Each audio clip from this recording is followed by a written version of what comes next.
Assalamualaikum warahmatullahi wabarakatuh. Salam sejahtera untuk kita semua. Apa kabar Bapak Ibu? Semoga dalam keadaan sehat walafiat.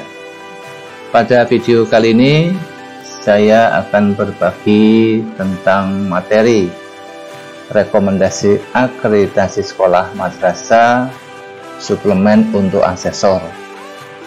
Artinya bahwa tutorial ini saya yakin teman-teman asesor sudah banyak makan garam dalam dunia akreditasi. Tentunya masalah rekomendasi ini tidak asing lagi.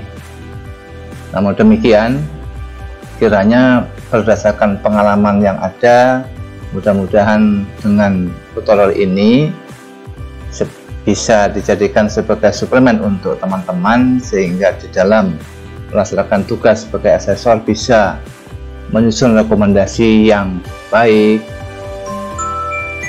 yang berkinerja, berdaya ungkit, dan bagaimana teman-teman bisa membuat rekomendasi itu secara profesional.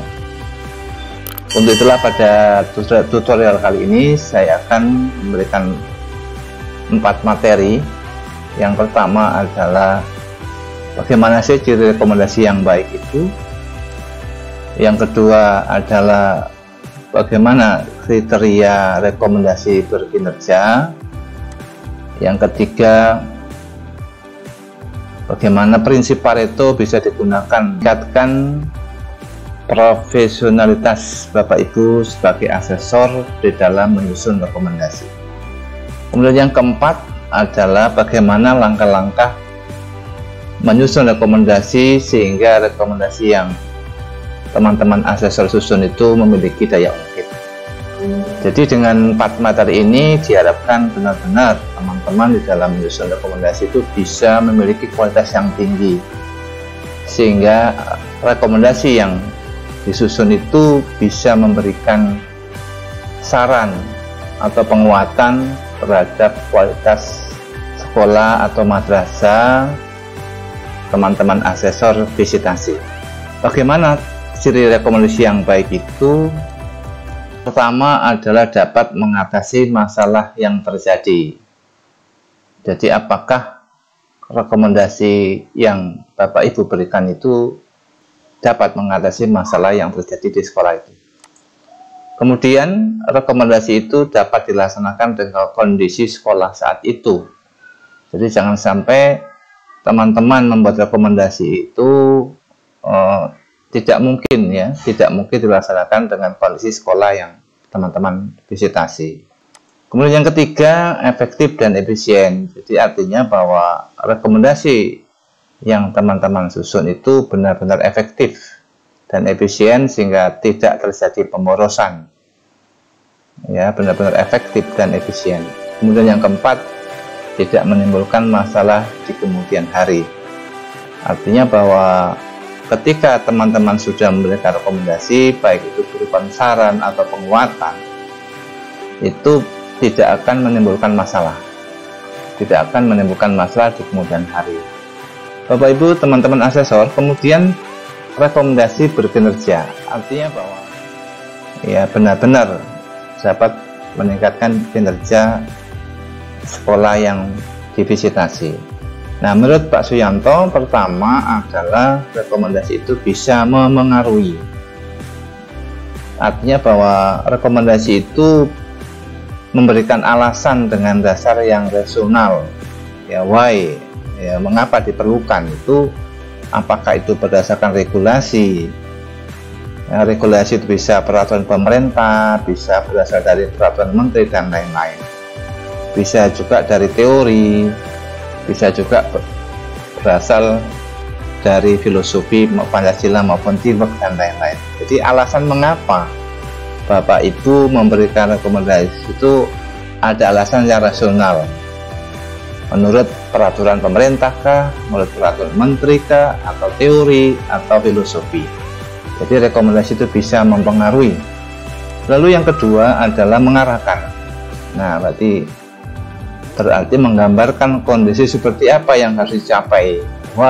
Nah, sebagai contoh, semua guru harus mendapatkan pelatihan tentang metode mengajar 40 jam tiap tahun. PKL harus sesuai dengan bidang keahlian siswa dan dilakukan selama 1 semester. Setiap siswa SLBX harus memiliki PPI yang dibuat berdasarkan asesmen. Nah, jadi kalau ada rekomendasi yang Bapak Ibu berikan itu sifatnya mengarahkan, maka di sini ada kata harus, ya, tegas. Namanya mengarahkan harus tegas, tidak boleh membingungkan rekomendasi itu. Jadi harus, ya. Kemudian yang ketiga, ciri atau kriteria rekomendasi berkinerja itu adalah menggerakkan. Jadi teman-teman bisa menyarankan bentuk kegiatan atau bagaimana tindakan itu dilakukan. How. Nah, dalam rangka kegiatan bla bla bla, maka perlu dibentuk atau perlu membentuk kegiatan seperti apa. Nah, jadi berupa saran, ya. Saran hendaknya seperti begini, hendaknya begini, ya. Itu adalah menggerakkan. Jadi ada sebuah tindakan yang harus dilakukan oleh sekolah itu untuk mencapai kinerja. Kemudian rekomendasi berkinerja kriteria yang keempat adalah memberdayakan. Jadi artinya teman-teman sebutkan siapa-siapa saja yang harus terlibat dalam tindakan tersebut. Apakah itu guru atau tenaga kependidikan, apa siswa atau orang tua. Jadi memberdayakan semua potensi yang ada, sumber daya yang ada di sekolah tersebut. Setelah Bapak Ibu mengetahui ciri rekomendasi yang baik dan berkinerja, maka bagaimanapun teman-teman haruslah memiliki sifat yang profesional, sehingga bagaimana rekomendasi yang disusun tersebut berdaya ungkit. Nah, dengan kata lain, bagaimana rekomendasi yang berdaya ungkit itu dengan menggunakan prinsip Pareto. Nah, prinsip Pareto, Bapak Ibu sekalian, ini adalah bagaimana 20% usaha itu mendapatkan 80 hasil, ya. Ini prinsip Pareto.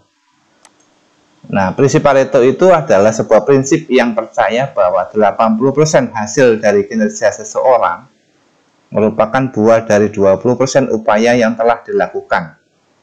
Oleh karena itu, prinsip Pareto juga kerap dikenal sebagai prinsip 80-20.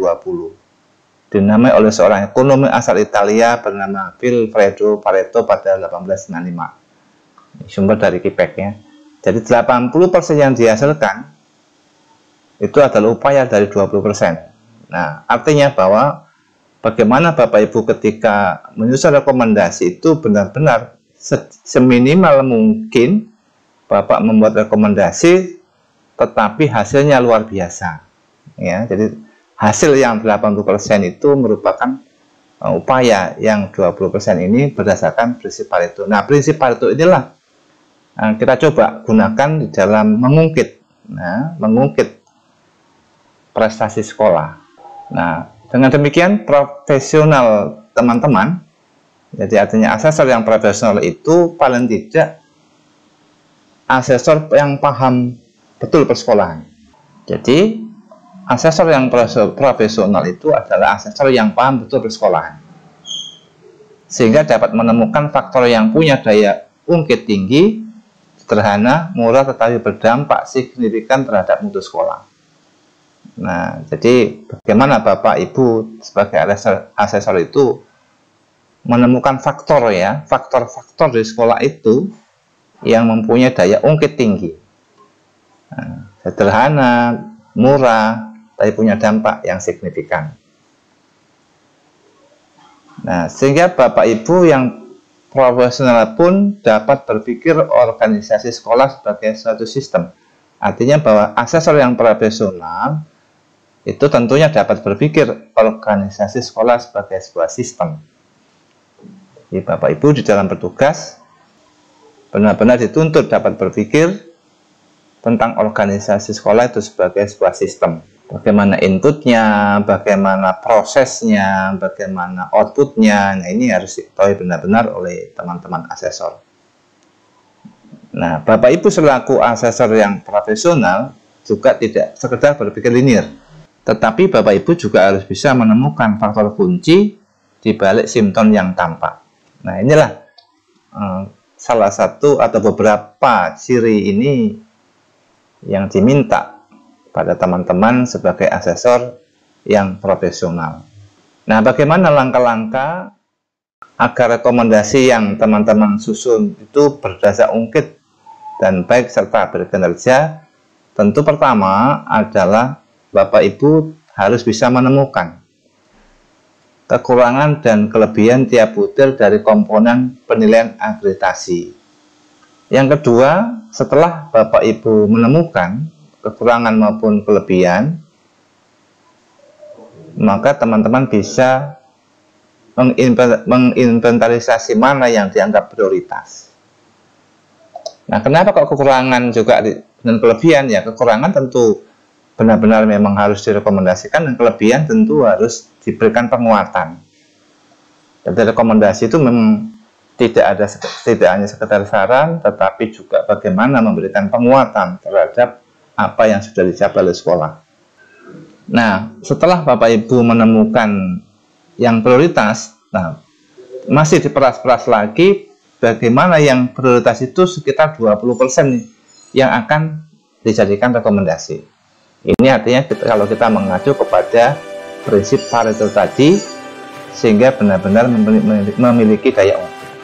Nah, kemudian setelah ditemukan kekurangan kelebihan, diinventarisir, ditemukan sekitar 20%, maka baru teman-teman menyusun rekomendasi hasil temuan yang kategori prioritas tadi. Nah, contohnya seperti ini. Nah, komponen penilaian akreditasi itu seperti kita ketahui ada 4 ya, mutu lulusan, proses pembelajaran, mutu guru, dan manajemen sekolah. Nah, dalam komponen mutu lulusan, apa kekurangan dan kelebihan? Ada 1, 2, 3, 4, dan seterusnya. Nah, dari kekurangan dan kelebihan itu teman-teman cari prioritasnya. Mana di antara yang prioritas tadi diprioritaskan lagi yang memiliki daya ungkit. Nah, kalau sudah ketemu misalkan 1, 4, maka baru teman-teman membuat rekomendasi. Silakan dideskripsikan hasil temuan teman-teman yang prioritas tadi yang memiliki daya ungkit. Begitu juga di proses pembelajaran, di komponen mutu guru maupun di komponen manajemen sekolah atau madrasah. Kita ketemu di proses pembelajaran mana yang prioritas dan memiliki daya ungkit tinggi, teman-teman deskripsikan rekomendasinya. Mutu guru juga demikian, dan juga manajemen sekolah madrasah. Nah, jadi setelah ditemukan kekurangan, inventarisasi, dan menemukan sekitar 20%, menyusun rekomendasi hasil temuan. Lalu yang kedua adalah lakukan penelaahan rekomendasi yang sudah disusun dengan format telaah.